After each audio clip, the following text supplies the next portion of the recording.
فرشتوں کو ساتھ لے کر ان کے پاس پہنچے اور کہا، اے ابراہیم، اگر تو چاہتا ہے تو میں آگ ان لوگوں پر دوبارہ پلٹ کر مار دوں اور دریائے محیط میں ان سب کو پھینک دوں۔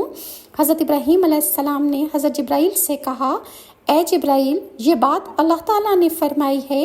یعنی کہ یہ اللہ کا حکم ہے یا نہیں جو آپ مجھ سے کہہ رہے ہیں؟ اور اے جبرائیل، جو خالق برحق نے فرمایا ہے وہ تم کرو، چونکہ میں اسی میں خوش ہوں جس میں میرا اللہ خوش ہے۔ یہ بات سن کر حضرت جبرائیل علیہ السلام نے کہا کہ اے حضرت ابراہیم خلیل اللہ،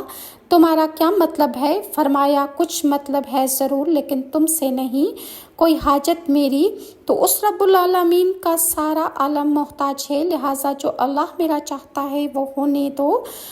لہٰذا حضرت ابراہیم علیہ السلام جب آگ میں جا گرے اور وہ جامہ ناپاک نمرود نے جو انہیں پہنایا تھا وہ اسی گھڑی جل گیا، اور اس میں آگ میں جو